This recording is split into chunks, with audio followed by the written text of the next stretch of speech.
ಶ್ರೀ ಗುರುಭ್ಯೋ ನಮಃ. ಪುರಾಣೋಕ್ತವಾದ ಹರಿವಂಶ ಮಹಾತ್ಮ್ಯದ 4ನೇ ಅಧ್ಯಾಯವನ್ನು ನಾವು ಇವತ್ತು ನೋಡಬೇಕಾಗಿದೆ. ನವಾಹೃತಿನಾಂ ಪುಂಸಾಂ ನಿಯಮಾನ್ ಶೃಣು ಸಪ್ತಮ ಏಕಕಾಲಾಶನಶ್ಚೈವ ಅಧಃಶಾಯಿ ಭವೇನ್ನರಃ.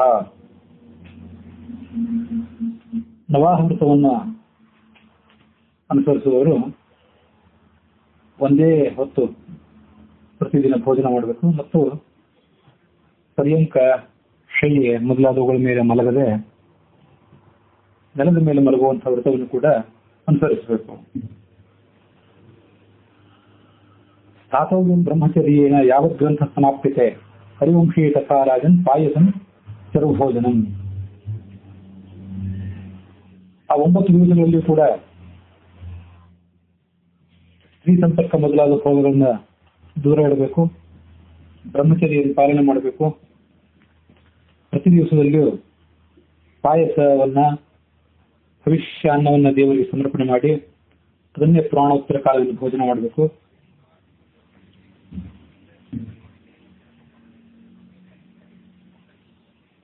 ಪುರಾಣ ಪ್ರಾರಂಭವಾಗುವುದಕ್ಕಿಂತ ಮೊದಲು ಏನಾದರೂ ಆಹಾರವನ್ನು ಸ್ವೀಕಾರ ಮಾಡೋದಿದ್ದರೆ ಹಗುರವಾದಂತಹ ಆಹಾರವನ್ನು ಸ್ವೀಕಾರ ಮಾಡಬೇಕು. ಯಾಕಂದ್ರೆ ಪುರಾಣ ಕಾಲದಲ್ಲಿ ಮಧ್ಯದಲ್ಲಿ ಮಲಮೂತ್ರ ಒತ್ತಡ ಬಂದು ಅದು ಪುರಾಣ ಶ್ರವಣ ಮತ್ತು ಪ್ರವಚನ ಕಾರ್ಯಕ್ರಮಕ್ಕೆ ವಿದ್ಯುತ್ ಇರುವಂತಿರಬಾರದು. ಹಾಗಾಗಿ ಹಗುರವಾದಂತಹ ಆಹಾರವನ್ನು ಸ್ವೀಕಾರ ಮಾಡಬೇಕು. ಶಕ್ತಿ ಇದ್ದವರಾದ್ರೆ 9 ದಿವಸಗಳಲ್ಲಿ ಕೂಡ ಉಪವಾಸ ಇದ್ದು ಶ್ರವಣ ಮಾಡಬಹುದು. ಅವರವರ ದೇಹ ಶಕ್ತಿಯನ್ನು ಅನುಸರಿಸಿ ಯಾವ ವಿಧಾನವು ತಮಗೆ ಸೂಕ್ತ ಅನ್ನೋದನ್ನ ಅವರು ನಿರ್ಧಾರ ಮಾಡಬೇಕು.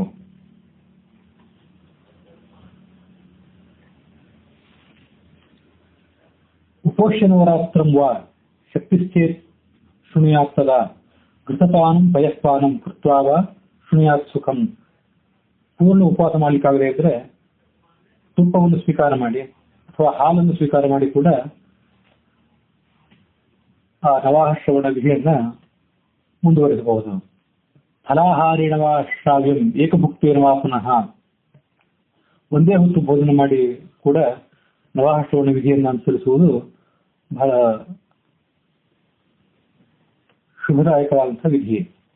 ಸುಖ ಸಾಧ್ಯಂ ಭವೇದ್ಯತ್ತು ಕರ್ತವ್ಯಂ ಶ್ರವಣಾಯ ಸುತ ಭೋಜನಂ ತು ವರಂ ಮನ್ಯೆ ಕಥಾಶ್ರವಣ ಕಾರಣಂ.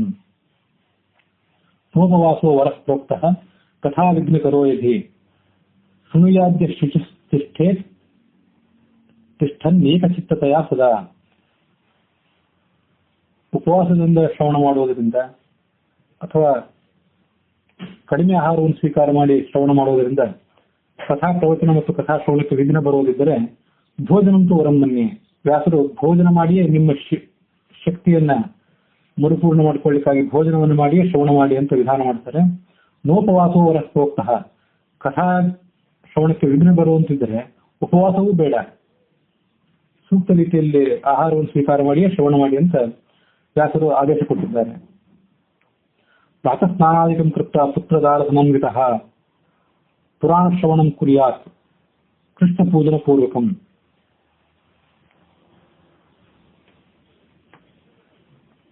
ಪ್ರಾತಃ ಕಾಲದಲ್ಲಿ ಕುಟುಂಬ ಸಮೇತನಾಗಿ ಸ್ನಾನಾದಿ ನಿತ್ಯ ಕರ್ಮಗಳನ್ನು ಪೂರೈಸಿ ಕೃಷ್ಣ ಪೂಜಾ ಪುರಸ್ಸರವಾಗಿ ಪುರಾಣ ಶ್ರವಣವನ್ನು ಮಾಡಬೇಕು.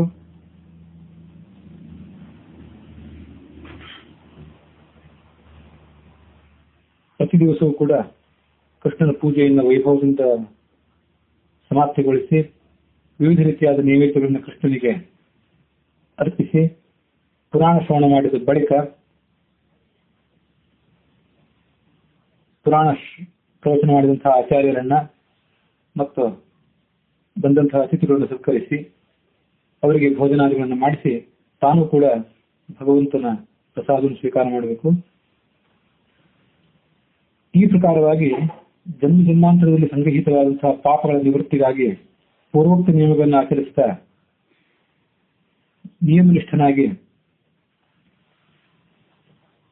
ಹರಿವಂಶ ಶ್ರವಣವನ್ನು ಅನುಸರಿಸಿದರೆ ಅದು ಅವನಿಗೆ ಸಕಲ ರೀತಿಯಾದಂತಹ ಅಭಿವೃದ್ಧಿಗಳನ್ನು ಕೂಡ ಕೊಡುವಂಥದ್ದು ಆಗ್ತದೆ.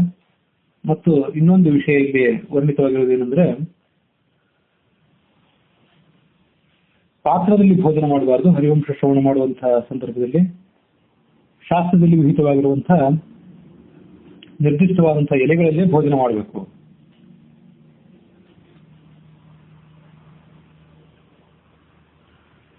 ಶುಚಿ ಶುದ್ಧ ಮನಸ್ಥಿಷ್ಟನ್ ಪತ್ರಾವಲ್ಯಾಂಚ ಭೋಜನಂ ಕಥಾ ಸಮಾಪ್ತೋ ಭುಕ್ತಿಂ ಚ ಕುರ್ಯಾನ್ ನಿತ್ಯಂ ಕಥಾಗತಿ ದ್ವಿದಲಂ ಮಧು ತೈಲಂ ಚ ಗರಿಷ್ಠಾನ್ನಂ ತಥೈವ ಚ ಭಾವದೃಷ್ಟಂ ಪರ್ಯೂಷಿತಂ ವಿಹಾನ್ ನಿತ್ಯಂ ಕಥಾಗತಿ. ಅದಲ್ಲದೆ ಆತ ಸ್ವೀಕರಿಸಬಹುದಾದಂತಹ ಮತ್ತು ತಿರಸ್ಕಾರ ಮಾಡಬೇಕಾದಂತಹ ಕೆಲವು ಪದಾರ್ಥಗಳನ್ನು ಇಲ್ಲಿ ವರ್ಣನೆ ಮಾಡಿದ್ದಾರೆ. ದ್ವಿದಳ ಧಾನ್ಯಗಳನ್ನ, ಜೇನು ತುಪ್ಪ ಮತ್ತು ತೈಲವನ್ನ, ಜೀರ್ಣಕ್ಕೆ ಕಷ್ಟವಾದಂತಹ ಆಹಾರವನ್ನ, ಮನಸ್ಸಿಗೆ ಹೇಸಿಗೆಯನ್ನು ಉಂಟು ಮಾಡುವಂತಹ ಪದಾರ್ಥಗಳನ್ನ, ಹಳಸಿ ಹೋದಂತಹ ಪದಾರ್ಥಗಳನ್ನ ನಿಯಮಬದ್ಧ ಮನುಷ್ಯನು ಪರಿತ್ಯಾಗ ಮಾಡಬೇಕು. ಗುಳ್ಳ, ಕಳಿಂಗದಲ್ಲಿ ದೇಶದಲ್ಲಿ ಹುಟ್ಟುವಂತಹ ಒಂದು ರೀತಿಯ ಹಣ್ಣನ್ನ, ಸುಟ್ಟು ಹೋದ ಅನ್ನವನ್ನ, ಮಸೂರಿಕ, ನಿಷ್ಕಾವ ಮೊದಲಾದ ಧಾನ್ಯಗಳನ್ನ ಪರಿತ್ಯಾಗ ಮಾಡಬೇಕು. ಪಲಾಂಡು, ಲಶುನ, ಹಿಂಗು, ಮೂಲಕ, ನಾಲಿಕ, ಮೂಲ, ಕೂಷ್ಮಾಂಡ ಮೊದಲಾದವುಗಳನ್ನ ಸದಾಕಾಲದಲ್ಲೂ ಸಾತ್ವಿಕನಾದವನ್ನು ಪರಿತ್ಯಾಗ ಮಾಡಬೇಕು. ವಿಶೇಷತಃ ಕಥಾಶ್ರವಣ ಕಾಲದಲ್ಲಿ ಅವುಗಳನ್ನು ದೂರ ಇಡಬೇಕು. ಕಾಮ, ಕ್ರೋಧ, ಮದ, ದುರಭಿಮಾನ, ಮತ್ಸರ, ಲೋಭ, ದಂಭ ಈ ಮೊದಲಾದ ದುರ್ಗುಣಗಳನ್ನ ಪರಿತ್ಯಾಗ ಮಾಡಬೇಕೆಂಬುದು ಹಿಂದೆ ಹೇಳಿದ ಎಲ್ಲ ಪರಿತ್ಯಾಗದ ನಿಯಮಗಳಿಗಿಂತ ಬಹಳ ಮಹತ್ವದ್ದು. ವೇದಗಳನ್ನ, ವೇದಜ್ಞರಾದಂತಹ ಭಾಗವತರನ್ನ, ಸ್ತ್ರೀಯರನ್ನ, ರಾಜರನ್ನ, ಮಹಾತ್ಮರನ್ನ ನಿಂದನೆ ಮಾಡಬಾರದು. ಇದು ಸರ್ವಕಾಲದಲ್ಲೂ ಮನುಷ್ಯನಿಗೆ ಅನ್ವಯ ಆಗುವಂತಹ ವಿಷಯ. ವಿಶೇಷತಃ ಪುರಾಣ ಶ್ರವಣವನ್ನು ಕೈಗೊಂಡಂತಹ ಮಂಗಳ ಸಂದರ್ಭದಲ್ಲಿ ಅದನ್ನು ದೂರ ಇಡಬೇಕು.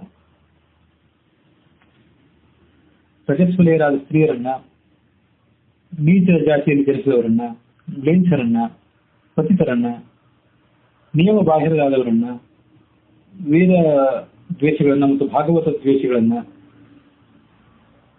ಭೇಟಿ ಮಾಡಿ ಅವರ ಜೊತೆ ಸಂಭಾಷಣೆಗಳನ್ನು ಮಾಡಬಾರದು. ಸತ್ಯವಚನ, ಶೌಚಾಚಾರ, ಭೂತದಯೆ ಮತ್ತು ಅನವಶ್ಯಕವಾಗಿ ಮಾತಾಡದೇ ಇರುವಂತಹ ಮೌನವ್ರತ ಇತ್ಯಾದಿಗಳನ್ನ ಆ ಸಂದರ್ಭದಲ್ಲಿ ಪಾಲಿಸಬೇಕು. ಒಳಗಿನ ಶೌಚ ಮತ್ತು ಬಾಹ್ಯ ಶೌಚ ಎರಡನ್ನೂ ಕೂಡ ಕಠೋರವಾಗಿ ಪಾಲಿಸಬೇಕು. ಇಂತಹ ವಿಶಿಷ್ಟವಾದ ನಿಯಮಗಳನ್ನು ಅನುಸರಿಸಿ ಅದನ್ನ ಹರಿವಂಶ ಶ್ರವಣವನ್ನ ಅನುಸರಿಸಿದ್ದಾದ್ರೆ ಅದು ಸಕಲ ರೀತಿಯಾದಂತಹ ಪಾಪಗಳನ್ನು ಅವರಿಗೆ ಪರಿಹಾರ ಮಾಡಿ ಇಷ್ಟವಾದಂತಹ ಫಲವನ್ನ ಕೊಡುತ್ತದೆ. ಯಾರು ತಾಂಬೂಲ, ಉಪಾಯನ ಮೊದಲಾದಂತಹ ವಸ್ತುಗಳನ್ನ, ಸಾಮಗ್ರಿಗಳನ್ನ ದೇವರಿಗೆ ಅರ್ಪಣೆ ಮಾಡಿ ಪ್ರದಕ್ಷಿಣಾಕವಾಗಿ ಪ್ರವಚನಕರ್ತರಾದಂತಹ ಆಚಾರ್ಯರಿಗೆ ಕೊಟ್ಟು ಶುದ್ಧಿಯಿಂದ ಕಥಾಶ್ರವಣ ಮಾಡ್ತಾರೋ ಅಂಥವರಿಗೆ ದಾರಿದ್ರ್ಯ, ಪಾಪ ಸಂಪರ್ಕ ಇತ್ಯಾದಿಗಳು ಎಂದೂ ಕೂಡ ಆಗುವಂಥವಲ್ಲ. ಶುದ್ಧಾ ಭಕ್ತಿ ಸಮಾಯುಕ್ತಾ ನಾಣ್ಯಕಾರ್ಯೇಷು ಲಾಲಸಾ ವಾಗ್ಯತಾ ಶ್ರುತಯ ಅವ್ಯಗ್ರಾ ಶ್ರೋತಾರ ಪುಣ್ಯಭಾಗಿನಃ.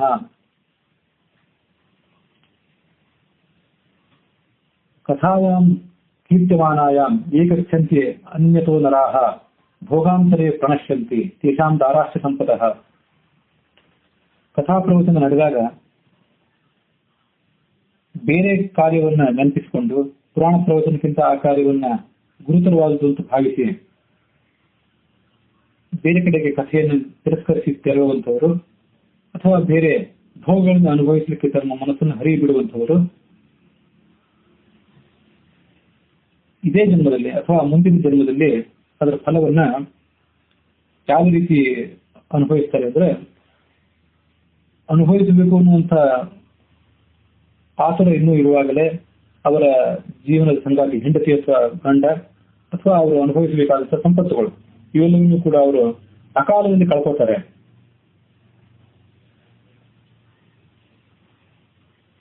ಅಸತ್ಯಾಯೇ ಕಥಾಂ ಪುಣ್ಯಾಂ ಶೃಣ್ವಂತಿ ಮನುಜಾಧಮಾಃ ತೇಷಾಂ ಪುಣ್ಯಫಲಂ ನಾಸ್ತಿ ದುಃಖಂ ಸ್ಯಾತ್ ಜನ್ಮ ಜನ್ಮನಿ. ಭಕ್ತಿಯಿಂದ ಪುರಾಣ ಶ್ರವಣ ಮಾಡಬೇಕು ಅಂತ ವಿಧಾನ ಮಾಡಲಾಗಿದೆ. ಅಭಕ್ತಿಯಿಂದ ಶ್ರವಣ ಮಾಡುವಂಥವ್ರು, ಶುದ್ಧಿ ಇಲ್ಲದೆ ಆಧಾರವಿಲ್ಲದೆ ಶ್ರವಣ ಮಾಡುವಂಥವ್ರು ಪುಣ್ಯದ ಫಲವನ್ನು ಪಡ್ಕೊಳ್ಳೋದಿಲ್ಲ ಅಂತ ಅಷ್ಟೇ ಅಲ್ಲ, ಪ್ರತಿಯೊಂದು ಜನ್ಮದಲ್ಲೂ ಕೂಡ ಅವರಿಗೆ ಅವರು ಮಾಡಿದ ಪಾಪಕೃತ್ಯದ ಫಲವಾಗಿ ದುಃಖವೇ ಉಂಟಾಗ್ತದೆ. ತೇಷಾಂ ಪುಣ್ಯ ಫಲಂ ನಾಸ್ತಿ ದುಃಖಂ ಸ್ಯಾತ್ ಜನ್ಮ ಜನ್ಮನಿ. ಸೋಷ್ಣೀಷಮಸ್ತಕಾಯೇ ಚ ಕಥಾಂ ಶೃಣ್ವಂತಿ ಪಾವನೀಂ ತೇ ಬಲಾಕಾಹ ಪ್ರಜಾಯಂತೆ ಪಾಪಿನೋ ಮನುಜಾಧಮಾಹ. ಪವಿತ್ರವಾದಂತಹ ಆ ಕಥೆಯನ್ನು ಕೇಳುವಾಗ ಯಾರು ತಲೆಯ ಮೇಲಿನ ಉಷ್ಣೀಷ, ರುಮಾಲು, ಕಿರೀಟ ಇತ್ಯಾದಿಗಳನ್ನು ತೆಗೆಯದೆ ಕಥಾಶ್ರವಣ ಮಾಡ್ತಾರೋ ಮುಂದಿನ ಜನ್ಮದಲ್ಲಿ ಆ ಅಹಂಕಾರಿಗಳಾದ ವ್ಯಕ್ತಿಗಳು ಬಲಾಕ ಪಕ್ಷಿಗಳಾಗಿ ಹುಟ್ಟುತ್ತಾರೆ. ತಾಂಬೂಲಂ ಭಕ್ಷಯಂತೋ ಯೇ ಕಥಾಂ ಶೃಣ್ವಂತಿ ಪಾವನೀಂ ಸವಿಷ್ಠಾಂ ಖಾದಯಂತೆ ತಾನ್ ನರಕೇ ಯಮಕಿಂಕರಾಹ. ಯಾರು ಬಾಯಲ್ಲಿ ತಾಂಬೂಲವನ್ನು ಇಟ್ಟುಕೊಂಡು ಅದನ್ನು ಶ್ರವಣ ಮಾಡ್ತಾ ಪವಿತ್ರವಾದ ಕಥೆಯನ್ನು ಕೇಳ್ತಾರೋ ಅವರಿಗೆ ನರಕದಲ್ಲಿ ಯಮಕಿಂಕರರು ಅವರ ಮಲವನ್ನೇ ತಿನ್ನಿಸ್ತಾರೆ. ಅವರ ಬಾಯಿಯು ಕೂಡ ದುರ್ವಾಸನೆ ಮತ್ತು ದುಸ್ವರೂಪಗೊಳ್ಳುತ್ತಾಗ್ತದೆ. ನಾರ್ಯಾಹ ರಜಸ್ವಲಾಯಾಶ್ಚ ಯೋನಿತುಲ್ಯಂ ಮುಖಂ ಭವೇತ್. ಏಚ ಸಿಂಹಾಸನಾರೂಢಾಃ ಕಥಾಂ ಶೃಣ್ವಂತಿ ದಾಂಭಿಕಾಃ ಅಕ್ಷಯ್ಯಾನ್ ನರಕಾನ್ ಭುಕ್ತ್ವಾ ತೇ ಭವಂತ್ಯೇವ ವಾಯಸಾಃ. ಪುರಾಣ ಪ್ರವಚನವನ್ನು ಮಾಡುವಂತಹ ಆಚಾರ್ಯಕ್ಕಿಂತ ಉನ್ನತವಾದಂತಹ ಆಸನದಲ್ಲಿ ಕುಳಿತು ಆತನಿಗೆ ಅಗೌರವವಾಗುವಂತೆ ಯಾರು ಕಥೆಯನ್ನು ಶ್ರವಣ ಮಾಡ್ತಾರೆ ಆ ದುರಹಂಕಾರಿಗಳು ಮರಣದ ಬಳಿಕ ಕೊನೆಯಿಲ್ಲದ ನರಕವನ್ನ ಅನುಭವಿಸಿ ಮತ್ತೆ ಕಾಗೆಗಳಾಗಿ ಜನಿಸ್ತಾರೆ. ಏತಿ ವೀರಾಸನಾರೂಢಾಃ ಏತಿ ಶಯ್ಯಾಸನ ಸ್ಥಿತಾಃ ಶೃಣ್ವಂತಿ ಸತ್ಕಥಾಂ ತೇ ವೈ ಭವಂತಿ ಅರ್ಜುನ ಪಾದಪಾಃ.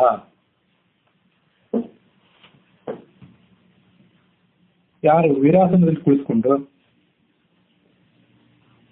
ಅಂದ್ರೆ ಪುರಾಣ ಪ್ರವಚನವನ್ನು ಮಾಡುವಂತಹ ಆಚಾರ್ಯರಿಗೆ ಮತ್ತು ಸುತ್ತಲೂ ಉಪಸ್ಥಿತರಾಗಿರ್ತಕ್ಕಂತಹ ಭಾಗವತರಿಗೆ ಅಗೌರವವಾಗುವಂತೆ ಕಾಲಿನ ಮೇಲೆ ಕಾಲು ಹಾಕಿ ಕೂತ್ಕೊಂಡು ವೀರಾಸನದಲ್ಲಿ ಕೂತ್ಕೊಂಡು ಯಾರು ಪುರಾಣ ಶ್ರವಣ ಮಾಡ್ತಾರೆ ಅಥವಾ ಹಾಸಿಗೆ ಆಸನದಲ್ಲಿ ಮೇಲೆ ಕೂತ್ಕೊಂಡು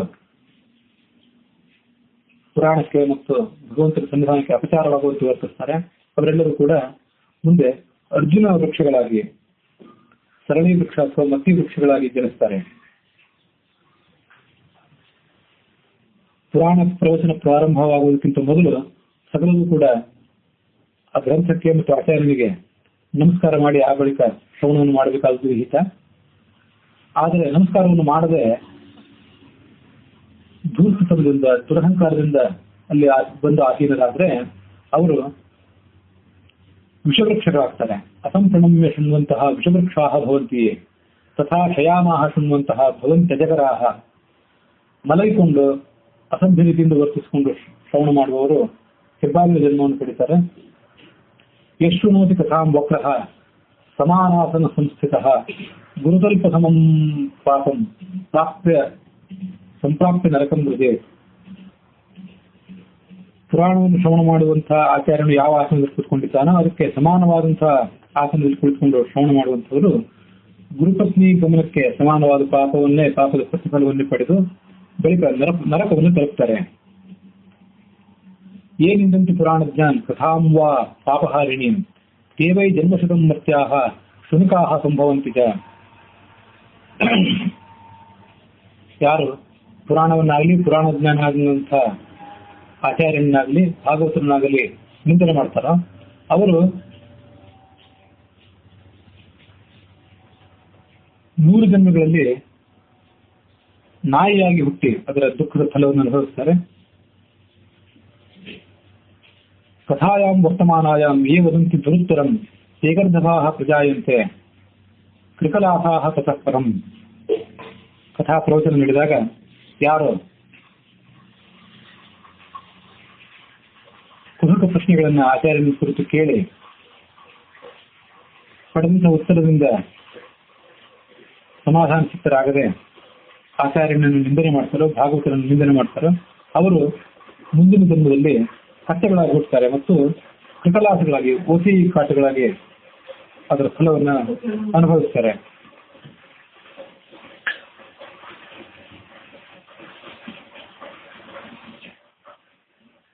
ಕದಾಚಿದಪಿ ಯೇ ಪುಣ್ಯಾಂ ನ ಶೃಣ್ವಂತಿ ಕಥಾಂ ನರಾಃ ತೇ ಭುಕ್ತ್ವಾ ನರಕಾನ್ ಘೋರಾನ್ ಭವಂತಿ ವನಶೂಕರಾಃ.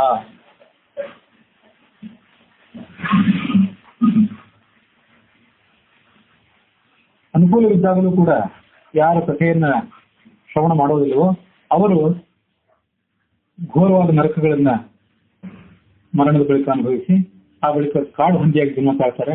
ಕಥಾಯಾಂ ಕೀರ್ತಿಮಾನಾಯಾಂ ವಿಘ್ನಂ ಕುರುವಂತಿ ಯೇ ಶಠಾಃ ಕೋಟ್ಯಬ್ದಾನ್ ನರಕಾನ್ ಭುಕ್ತ್ವಾ ಭವಂತಿ ಗ್ರಾಮಸೂಕರಾಃ. ತಾವು ಕಥೆಯನ್ನ ಆಧಾರದಿಂದ ಶ್ರವಣ ಮಾಡುವುದಲ್ಲದೆ ಶ್ರವಣ ಮಾಡುವುದನ್ನು ತಿರಸ್ಕಾರ ಮಾಡಿ ಕಥೆಯನ್ನು ಕೀರ್ತನೆ ಮಾಡುವಂಥವರಿಗೆ, ಕಥೆಯನ್ನು ಶ್ರವಣ ಮಾಡುವಂಥವರಿಗೆ ವಿಘ್ನ ಮಾಡುವಂತಹ ದುಷ್ಟರು ಕೋಟಿ ವರ್ಷಗಳ ಕಾಲ ನರಕವನ್ನು ಅನುಭವಿಸಿ ಆ ಬಳಿಕ ಗ್ರಾಮದಲ್ಲಿ ಹಂದಿಯಾಗಿ ಜನಿಸ್ತಾರೆ. ಮಧ್ಯೆ ವಾರ್ತಾಂ ನ ಕುರ್ವೀತ ಚೇತ್ಕುರಿಯಾನ್ ನಿರಯಂ ಗಜೇತ್ ಕಥಾಯಾಂ ಶ್ರೂಯಮಾಣಾಯಾಂ ನ ಕುರ್ಯಾತ್ ಶಿಶುಪಾಲನಂ. ಮಧ್ಯೆ ಕಥೆ ನಡೆದಾಗ, ಶ್ರವಣ ನಡೆದಾಗ ಮಧ್ಯೆ ಯಾವುದೇ ವಾರ್ತಾಲಾಪವನ್ನು ಮಾಡಬಾರ್ದು. ಒಂದು ವೇಳೆ ಮಾಡಿದರೆ ನಿರಯಂ ಗಜೆ ನರಕ ಭಾಗಿಗಳಾಗ್ತಾರೆ. ಮತ್ತು ಶಿಶುಪಾಲನವನ್ನು ಕೂಡ ಆ ಸಂದರ್ಭದಲ್ಲಿ ಮಾಡಬಾರದು.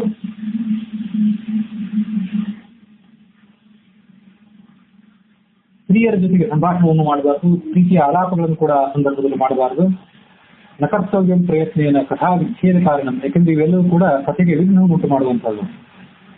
ಕಥೆಗೆ ವಿಚ್ಛೇದ ಮಾಡಿದರೆ ಬರುವಂತ ಪಾಪ ಅದು ಬ್ರಹ್ಮಹತ್ಯೆಗೆ ಸಮಾನವಾದ ಪಾಪ. ನಕುರ್ಯಾಸ್ತು ಕಥಾ ಮಧ್ಯೇತು ಅನ್ಯವಾಪ್ತಾಃ ಪ್ರಯತ್ನತಃ ನಾರೀವಾ ಪುರುಷೋವಾಪಿ ಕುರ್ಯಾನ್ ನಿರಯಂ ಆತ್ಮಯಾತ್. ಕಥೆಯ ಮಧ್ಯದಲ್ಲಿ ಬೇರೆ ಯಾವುದೇ ವಾಕ್ಯಗಳನ್ನ, ಬೇರೆ ಯಾವುದೇ ವಿಚಾರಗಳನ್ನ ಮಾತನಾಡಬಾರದು, ಚಿಂತಿಸಬಾರದು. ಸ್ತ್ರೀಯರೇ ಆಗಲಿ ಪುರುಷರೇ ಆಗಲಿ. ಇದಕ್ಕೆ ಸಂಬಂಧಪಟ್ಟಂತ ಒಂದು ಇತಿಹಾಸವನ್ನ ಹೇಳಬಹುದಿದ್ದೇನೆ, ಅದನ್ನು ಕೇಳು.